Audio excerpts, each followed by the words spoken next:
बिस्मिल्लाहिर्रहमानिर्रहीम। Dear students, अस्सलाम वालेकुम। क्लास 7th और फेडरल बोर्ड की किताब है NBF की। इसमें हमने आज पढ़ना है एक्सरसाइज नंबर 2.4। स्टूडेंट्स, जैसे कि आपने एक्सरसाइज नंबर 2.3 में फैक्टराइज के ज़रिए स्क्वायर रूट का तरीका सीखा था, सेम वही चीज़ है यहाँ पर। अब आपका ये था कि आपने सिंगल वैल्यूज़ चल रही थी, तो यहाँ पे आपके पास फ्रैक्शन वैल्यूज़ आ जाएगी। बस इतना सा फ़र्क पड़ेगा। सवाल हम देखते जाते हैं और सवालों को सॉल्व करते जाते हैं। पहला सवाल आपका है 64/81। बस चंद बातों का ख्याल कीजिएगा। आ जाइए, सवाल आपने लिखा है और इसके नीचे आपने दोनों जो वैल्यूज़ हैं 64 और 81, इन दोनों के आपने फैक्टराइज़ कर लेने हैं। अगर आपने फैक्टराइज़ इजी करना है तो सबसे पहले तो बेटे आपको टेबल्स आने चाहिए। नंबर 2, आपने सिर्फ़ और सिर्फ प्राइम नंबर्स यूज़ करने हैं, छोटे से बड़े की तरफ आएंगे। पहला आपके पास 2 है, 64 है तो 2 से लेंगे, 2 3 ज़ा 2 2 ज़ा हो जाएगा। फिर 2 16 ज़ा 2 8 ज़ा 2 4 ज़ा 2 2 ज़ा 2 1 ज़ा। नेक्स्ट 81 लास्ट में 1 है तो ये 2 से नहीं जाएगा। 8 और 1 9, 3 से जाता है तो ये 3 से जाएगा। 3 2 ज़ा 3 7 ज़ा हो गया। 3 9 ज़ा 3 3 ज़ा 3 1 ज़ा। अब आपने सवाल लिख लिया, रूट दे दिया और इसके जो फैक्टर्स बने हैं उन्हें भी आपने सेम ऐसे ही फैक्टर कर लेने हैं। जिसके पेयर बन रहे हैं, जितने पेयर बन रहे हैं आपने पेयर बनाए। हर पेयर में से एक एक डिजिट वैल्यू बाहर आ जाएगी, डिजिट बाहर आ जाएगी, मल्टीप्लाई करेंगे और ये आपका आंसर हो जाएगा। 2 2 ज़ा 4 2 ज़ा 8 एंड 3 3 ज़ा 9 हो गया। दूसरा सवाल है आपका 361/529। अच्छा, कुछ वैल्यूज़ ऐसी हैं जो आपके प्राइम नंबर्स होंगे, ठीक है जी। तो ज़ाहिर है कि वो आपके ओड नंबर से नहीं जाएंगे या छोटे प्राइम नंबर से नहीं जाएंगे, बड़े ही प्राइम नंबर से जाएंगे। जैसे आपका 361 है, 529 है, तो ये ख़ास नंबर रहते हैं। तो आपने अब देख लिया 361 ना 2 3 7 11 13 छोटे नंबर से नहीं जा रहा, बड़ा नंबर है। 19 सा हो गया और 19 1 सा हो गया। सेम एज़ 529 जो है 23 का स्क्वायर है, तो 23 सा, फिर 23 1 सा। सेम इसके भी आपने पहले सवाल लिख लिया, इक्वल करके आपने रूट में इसकी फैक्टर्स बना दिए, पेयर्स बनाए और पेयर के बाद हर पेयर में से एक एक नंबर बाहर लाएंगे तो ये आपका आंसर हो जाएगा। नेक्स्ट आपके पास है 256। क्वेश्चन नंबर 3 है 256/625। 256 लास्ट में आपके पास 2 है, ठीक है जी। तो 2 1 ज़ा 2 2 ज़ा 2 8 ज़ा हो गया। फिर 2 6 ज़ा 2 6 ज़ा 12, 2 4 ज़ा 8, 2 32 ज़ा, फिर 2 16 ज़ा 2 8 ज़ा 2 4 ज़ा 2 2 ज़ा एंड 2 1 ज़ा। सेम 625 आखिर में 5 आ रहा है।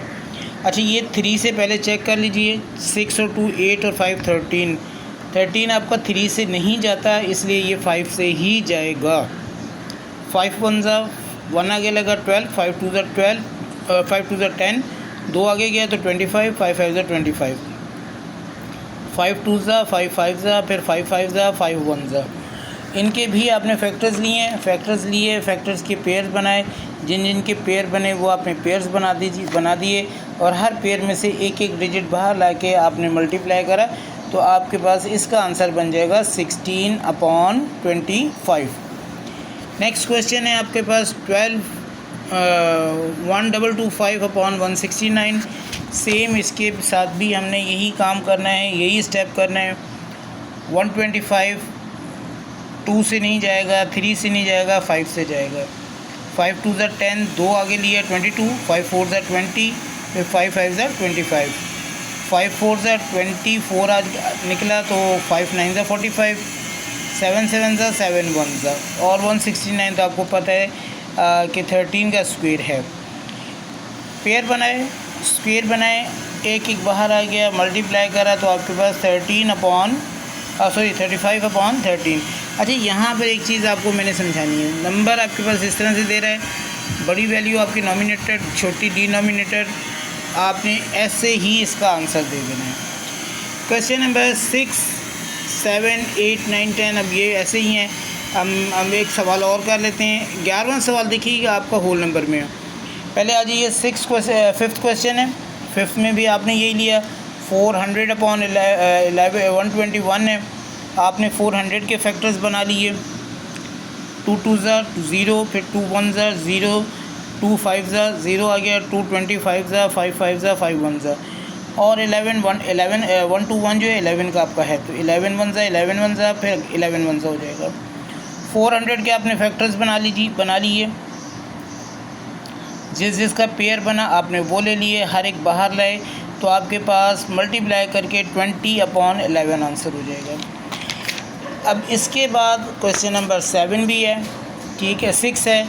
6 को भी हम देख रहे हैं। 6 भी आपका सेम इसी तरीके से है। 6 को देखें 144 अपॉन 69 है, 49 है, और इसके भी फैक्टर बन गए। 11वां सवाल 7वां सवाल थोड़ा सा बड़ा है, ये हमने कुछ यहाँ पे किया है, और इसकी सलूशन जो है बाकी हमने यहाँ पे ली है। तो ये आपको थोड़ा सा हम दिखा रहे हैं, इसे आप देखिए और इसकी सलूशन को सेम मेथड के मुताबिक हम चला लेंगे। 11वें सवाल की तरफ हम डायरेक्ट आ जाते हैं। 11वें सवाल में सबसे पहले आपने क्या करना है, सबसे पहले आपने ये करना है कि इसका होल ख़त्म कर लेना है। 49 को 3 से मल्टीप्लाई कर लिया, 49 3 ज़ा 147 प्लस 22 करा तो 169 अपॉन 49 हो गया। 169 के फैक्टर 13 1 ज़ा 13 3 ज़ा फिर 13 1 ज़ा 49, 7 7 ज़ा 7 1 ज़ा 169 के फैक्टर उसके सामने, 49 के उसके सामने, एक एक पेयर बन गया और 13 अपॉन 7 बाहर आ गया। अब लेकिन चूँकि इसका सवाल आपका होल नंबर में दिया गया था, इसलिए आंसर के लिए भी आपने इसको होल नंबर में ही ले जाना है। इसके रिमेनिंग सवाल अब आपके सेम इसी तरीके से हैं। उम्मीद है आपको सवाल समझ में आया होंगे, एक्सरसाइज भी समझ में आई है। रिमेनिंग सवाल आपके लिए एक तरह से प्रैक्टिस करने के लिए छोड़ देते हैं। इन सवालों को देखिए, कीजिए। आखिर में एक रिक्वेस्ट है कि अगर आपको मेरी चैनल में मज़ा आता है, समझ में आती है, चैनल ज़रूर सब्सक्राइब करिए, दूसरों को रेकमेंड कीजिए, और अगर कोई चीज़ पूछनी हो तो आपने मैसेज में वो चीज़ पूछ लेनी है। थैंक यू, अल्लाह हाफ़िज़।